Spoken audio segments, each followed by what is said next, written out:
Assalamualaikum warahmatullahi wabarakatuh. Ibu-ibu, bapak jamaah alimah yang dirahmati Allah, menyampaikan informasi, insya Allah nanti malam akan ada sholat tasbih dan sahur bersama. Monggo ibu-ibu dan bapak jamaah kalau ada waktu, malam 27 nanti malam, semoga kita diberikan kesehatan, kelancaran, keberkahan hidup di dunia dan akhirat. Amin Allahumma amin. Sebelum taklim mari kita baca syahadat istighfar dan asmaul husna. A'udzu billahi minasyaitonir rajim. Bismillahirrahmanirrahim. Asyhadu an la ilaha illallah wa asyhadu anna Muhammadar Rasulullah. Allahumma anta rabbi la ilaha illa anta khalaqtani wa ana abduka wa ana ala ahdika wa wa'dika mastata'tu a'udzu bika min syarri ma sonatu abu'u laka bi ni'matika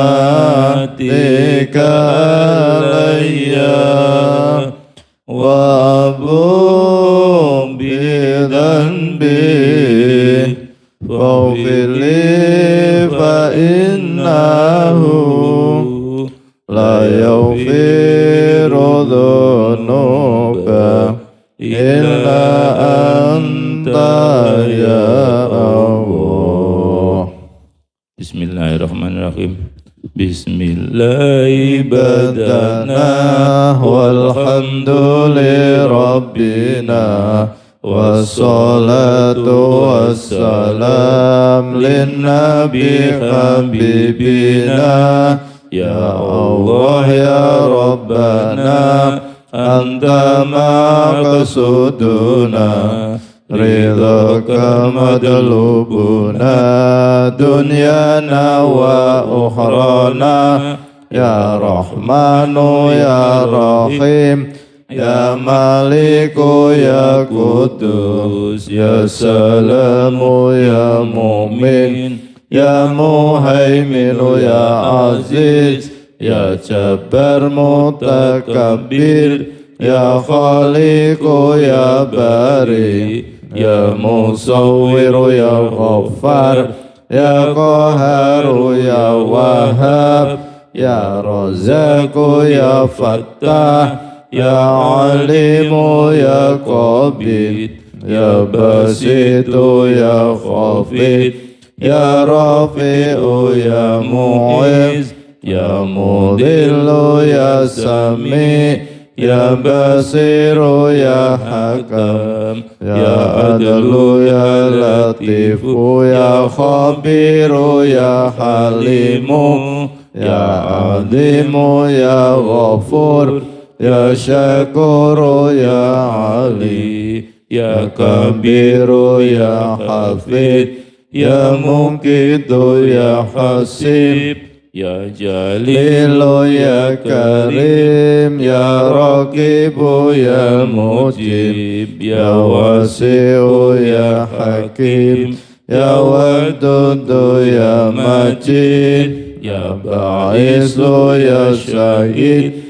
ya Haqqu ya Wakilu ya Qawiyu ya Matin ya Waliyu ya Hamid ya Muhsi ya Mubdi'u ya Mu'idu ya Muhyi ya Mumitu ya Hayyu ya Qayyumu ya Wajid ya Wajidu ya Wahid ya Ahadu ya Somad ya Qadir ya Muqtadir ya Muqaddim ya Muakhir ya Awwalu ya Akhir ya Dhahiru ya Batin ya Wali Muta'ali Ya Baru Ya Tawwabu, Ya Muntakim Ya Afu, Ya Ra'ufu Ya Malik, Malikal Mulki, Dal Jalali Wal Ikram, Ya Muqsitu Ya Jami, Ya Ghani'u Ya Mu'ni, Ya Mani'u Ya Dar, Ya Nafi'u Ya Nur, Ya Hadi Ya Badi'u, Ya Baqi Ya Warisu, Ya Rasidu Ya Sabur, Azza Jalla Dzikruhu, Bi asma'i Ma'ikal husna ighfir lana dhunubana wali walidina wa dzurriyyatina, kafir an sayyiatina wastur ala uyubina wasbur ala nuqsanina warfa darajatina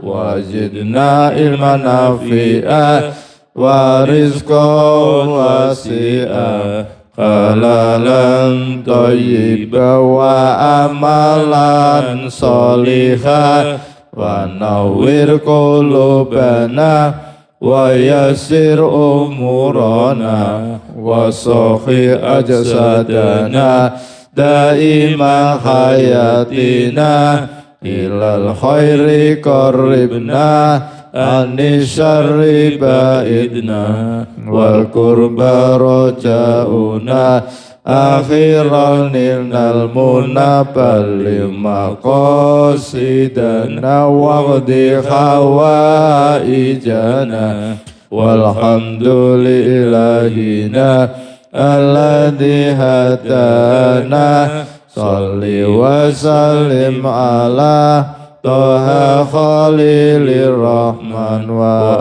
alihi wa sahbihi ila akhir zaman. Al-Fatihah. A'udzu billahi minasyaitonir rajim. Bismillahirrahmanirrahim. Alhamdulillahi rabbil alamin. Arrahmanir rahim. Maliki yaumiddin. Iyyaka na'budu wa iyyaka nasta'in. Ihdinas siratal mustaqim. Siratal ladzina an'amta 'alaihim ghairil maghdubi 'alaihim waladdallin. Amin.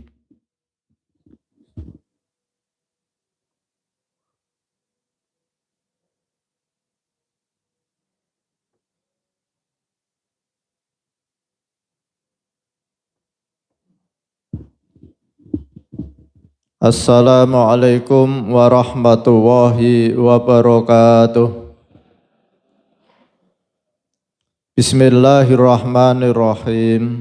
Bapak Ibu jamaah sholat subuh Masjid Al-Hikmah Arya Mukti Pedurungan Kota Semarang yang dimuliakan oleh Allah Subhanahu wa taala. Alhamdulillahirabbil alamin. Pada pagi hari ini kita tetap istiqomah mengkaji kitab karya Hujatul Islam Imam Al-Ghazali tentang Asmaul Husna. Pada pagi hari ini kita akan mengkaji Asmaul Husna yang ke-33, yaitu Al-Adim, yang Maha Agung. Ketahuilah bahwa dalam penerapannya yang pertama, istilah Al-Adim hanya berlaku untuk benda-benda. Karena dikatakan benda ini besar atau benda ini lebih besar dibandingkan benda itu, seandainya lebih dikembangkan atau diperluas, yaitu dibanding yang lainnya dalam parameter panjang, lebar, dan dalamnya. Adim kemudian terbagi menjadi satu, apa yang mengisi mata dan menyita perhatiannya. Yang kedua, apa yang tidak mungkin dapat diliput ujung-ujungnya oleh mata, seperti bumi dan langit. Dengan begitu gajah besar, tetapi dapat dilihat mata pada bagian ujung-ujungnya, mukanya, kepalanya, ekornya. Oleh karena itu gajah kenyataannya besar dibandingkan dengan benda yang lebih daripadanya. Adapun sejauh menyangkut bumi mustahil mata dapat meliput ujung-ujungnya. Begitu pula untuk meliput ujung-ujung langit. Hal ini mutlak besar berkenaan dengan penglihatan mata. Selain itu, penerapan kedua yang perlu Anda ketahui ialah bahwa objek-objek tanggapan intelektual seseorang itu berbeda-beda. Sebagian akal dapat menangkap kenyataannya, esensialnya, dan sebagian akal lainnya tidak dapat menangkapnya.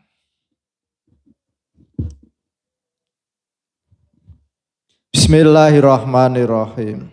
Bapak Ibu yang saya hormati, pagi hari ini kita akan mengkaji Asmaul Husna yang ke-33, yaitu Al-Adim, yang Maha Agung. Jadi kata-kata Adim, agung ini kalau kita hubungkan dengan materi itu adalah besar. Jadi katakanlah gajah itu besar. Tapi besarnya gajah itu mata kita bisa menangkap, Pak Haji Udawi. Belalainya juga masuk di mata kita, ekornya juga masuk. Tapi ada benda yang mata kita tidak bisa menangkap secara penuh. Katakanlah bumi. Bumi ini kita lihat ujungnya tidak nampak. Jadi oleh Imam Al-Ghazali itu benda secara materi itu kata-kata besar itu ada yang mampu kita tangkap. Pak Ghazali bilang gajah ini kan tidak mungkin kecil, mesti gajah besar. Jadi besarnya gajah itu bisa ditangkap oleh mata kita dari kepalanya sampai ekornya. Tapi kalau sudah berbicara bumi, ini tidak mungkin kita mengatakan bumi itu kecil, tapi tetap besar. Tapi besarnya bumi ini mata kita tidak bisa meliput secara keseluruhan. Nah ini lalu menyangkut hal-hal yang berkaitan dengan rohani kita. Kita semuanya orang itu mengalami dan mengakui ada, yaitu mimpi. Bahwa Pak ini ibu-ibu pasti setiap hari itu merasakan bahwa ketika tidur itu mesti ada mimpi. Dan kita mengatakan bahwa mimpi itu ada karena kita mengalami. Tetapi hakikat mimpi yang kita alami itu kan tidak bisa kita ketahui. Bahkan kehebatan seorang pun, kecanggihan teknologi sampai sekarang mendefinisikan mimpi itu belum bisa. Pak Giarto bisa enggak definisi mimpi itu apa? Mimpi adalah sesuatu yang apa itu? Jadi belum ada itu seorang ahli yang mendefinisikan mimpi. Mimpi adalah sesuatu khayalan. Apa benar itu khayalan? Kadang kita tidak menghayal, tidak muncul. Pak Pardi mimpi ketemu ular. Apa pernah menghayal ketemu ular? Nah ini jadi itu dan kita alami. Setiap kita tidur pasti ada mimpi lah. Ini sesuatu yang ada tapi kita tidak bisa melihat secara nyata. Lalu hal-hal yang sebagian orang bisa mengetahui tapi sebagian orang juga tidak mengetahui. Seperti pertumbuhan diri kita. Dulu ketika kita kecil dengan nutrisi yang kita makan, katakanlah sudah usia SD, makannya nasi Pak Giarto ya. Waktu kita SD kan nasi, roti, juga minumnya teh. Tapi kenapa kita tiap tahun berkembang? Tumbuh. Tapi setelah usia 60 ini Pak Giarto makannya apa nasi? Tetap nasi toh. Tapi enggak berkembang. Nah ini kita juga kenapa tidak berkembang? Ini orang-orang yang ahli kedokteran barangkali Pak Judawi ya.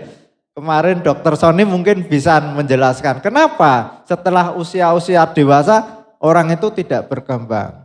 Lalu rambut kita, Pak Giarto kalau 20 tahun tidak cukur, itu paling panjangnya hanya itu. Tapi Selama 20 tahun Pak Giarto berulang-ulang cukur dan rambut yang dipotong itu disambung-sambung, bisa sini sampai genuk Pak. Nah ini juga muncul satu pertanyaan, kenapa kok berhenti dengan sendirinya?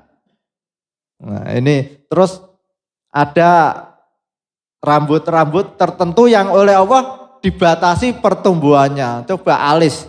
Alis kan jarang kita potong Pak Judawi ya. Tapi enggak pernah seperti rambut kepala panjang. Lah ini yang ngatur ini siapa? Dan kita merasakan itu. Jadi inilah keterbatasan kita. Lalu berkaitan dengan Al-Adim itu kita oleh Imam Al-Ghazali itu tidak akan mampu mengetahui wujud Allah, itu tidak akan mampu, baik secara lahir maupun batin. Secara lahir kita tidak akan mungkin, Allah itu ada di sana, Allah tidak mungkin, karena keterbatasan kita. Secara batin, kemampuan daya khayal kita, kemampuan pikiran kita itu tidak akan mampu. Misalkan kita menghayal Allah itu nanti tubuhnya itu ukurannya sekian meter, tangannya sekian, tidak ketemu. Allah tidak bisa dijangkau oleh akal kita. Sehingga sepandai apapun, sejauh apapun orang menghayal, itu tidak akan menemukan wujud Allah Subhanahu wa Ta'ala. Nah, kita mengenal Allah itu cukup dengan apa yang diciptakan ini aja sudah tidak selesai Pak Giarto ya. Semut itu Pak, itu mungkin ada 100 macam. Lah, kalau kita lihat kan ada semut yang itu besar, lalu ada semut merah, semut geramang, terus ada semut geni yang kalau nyokot panas, lalu ada semut hitam, lalu ada semut yang kecil-kecil. Nah, itu berapa itu? Itu aja belum selesai kita mengenal itu. Belum lagi jenis burung.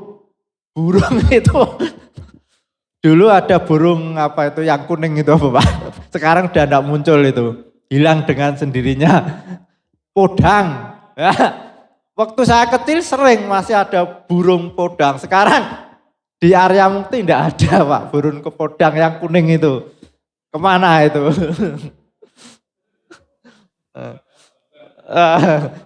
Jadi burung manyar dulu yang bikin itu Pak Giarto masih ingat enggak? Burung manyar yang bikin rumah di pohon-pohon kelapa bagus, sekarang juga menghilang. Jadi anak-anak kita itu juga enggak kenal Pak burung manyar itu. Dulu kita masih mengenal burung manyar itu. Jadi luar biasa ciptaan Allah Subhanahu wa Ta'ala itu begitu banyak macamnya, sehingga benar-benar Allah itu yang maha agung. Lalu kaitannya buah apa yang harus kita lakukan ketika kita mengkaji Allah yang maha agung? Maka kita dituntun oleh Imam Al-Ghazali, di sini ada ayat A'udzu billahi minasyaitonir rajim. Bismillahirrahmanirrahim. Wa may yu'azzim sa'airallahi fa innaha min taqwal qulub. Al-Qur'an surat Al-Hajj ayat 32. Yang artinya, dan barang siapa mengagungkan syiar-syiar Allah, maka sesungguhnya itu timbul dari ketakwaan hati seseorang. Jadi ini ayat ini adalah ada di surat Al-Hajj, surat haji.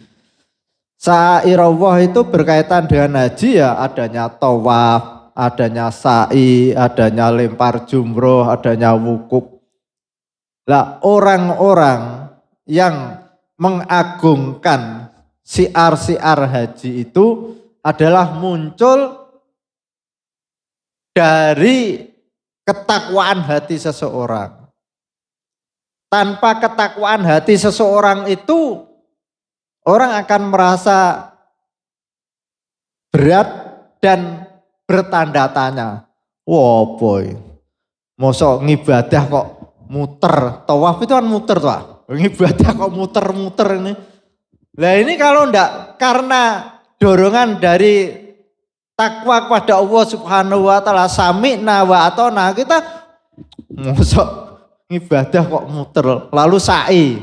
Lah sa'i itu kan cuma ya Pak Gerto dulu piye Pak? Jalan-jalan tok toh. Sana balik lagi. Lalu lempar jumroh. Ngibadah kok balang-balang itu.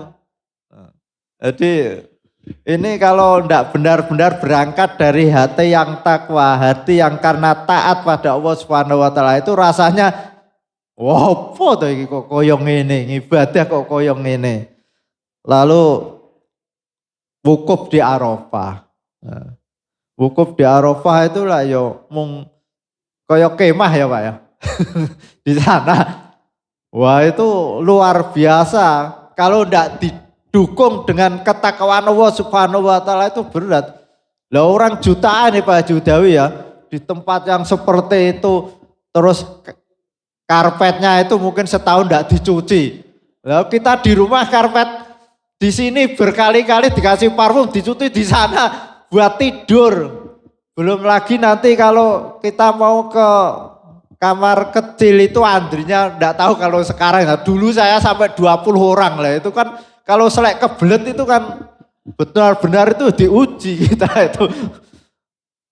Nah, itu belum lagi kalau sudah nanti berkaitan dengan lempar jumroh, dari Mina ke lempar jumroh itu persoalannya juga banyak ujian-ujian yang harus kita terima dengan lapang dada. Nah ini maka ayat ini wa may yu'adzim sa'irallah itu orang-orang yang mengagungkan, karena kita yakin bahwa Allah itu yang menguasai diri kita, yang menciptakan diri kita, yang mengatur kita, maka kita sami'na wa ata'na. Lalu hubungannya dengan kegiatan kita sehari-hari. Sebagai bentuk mengagungkan Allah Subhanahu wa taala, maka apapun yang dicontohkan oleh Rasulullah SAW itu kita upayakan. Kita upayakan untuk meniru dari bangun tidur sampai mau tidur kembali. Katakanlah ketika kita melaksanakan sholat, itu pun harus kita meneladani Rasulullah SAW dari segi pakaiannya, dari segi akhlaknya. Jadi kita usahakan kalau mau ke masjid juga dari rumah sudah bersiap diri untuk menghadap Allah Subhanahu wa taala, tidak asal-asalan misalkan begitu. Lalu apa yang dicontohkan oleh Rasulullah sekalipun sangat sederhana, kuku yang sederhana ini harus kita usahakan untuk dipotong. Lalu kumis juga dirapikan, jenggot juga dirapikan. Ini dalam rangka mengagungkan syiar-syiar Allah Subhanahu wa taala. Sehingga ada kesan bahwa seorang muslim itu benar-benar an-nadhafatu minal iman. Jadi kebersihan itu bagian dari keimanan kita. Lah kalau kita seorang muslim datang ke masjid cukup pakai kaos. Lah ini orang lain melihat, saya juga pernah lihat di beberapa gereja itu, orang-orang Nasrani kalau ke gereja itu pakaiannya melebihi pakaian mau jadi nganten loh Pak. Rapi-rapi lah. Kita ini harus bisa menunjukkan bahwa Islam itu bersih, Islam itu rapi. Lah ini salah satu bentuk mengagungkan Allah Subhanahu wa taala. Jadi mengagungkan Allah itu tidak hanya melaksanakan sholat, tapi dari segi penampilan kita itu juga mengagungkan Allah Subhanahu wa Ta'ala. Lebih-lebih akhlak kita. Jadi seorang muslim itu akan dinilai oleh umat lain itu dari segi akhlaknya. Bicaranya juga enak, walaupun terhadap orang yang tidak seiman, kita tetap tidak boleh memaki-maki, tidak boleh, bahkan kita harus lembut, lemah lembut. Sehingga orang lain itu tertarik dengan akhlak kita. Hebat ya, orang Islam itu suka menolong, orang Islam itu lembut. Nah, kalau Islam ditampakkan dengan kekasaran-kekasaran, weh kamu ndak puasa, besok saya hancurkan. Walah, ini orang lain loh, Islam kok seperti itu, sehingga menjadi terkesan bahwa Islam itu penuh dengan kekerasan. Al-Fatihah. A'udzubillahi minasyaitonirrajim. Bismillahirrahmanirrahim. Alhamdulillahirabbil alamin arrahmanirrahim maliki yaumiddin. Iyyaka na'budu wa iyyaka nasta'in. Ihdinas siratal mustaqim. Siratal ladzina an'amta 'alaihim ghairil maghdubi 'alaihim waladdallin. Amin. Bismillahirrahmanirrahim. Subhanaka Allahumma wa bihamdika asyhadu an la ilaha illa anta astaghfiruka wa atubu ilaik. Wassalamualaikum warahmatullahi wabarakatuh.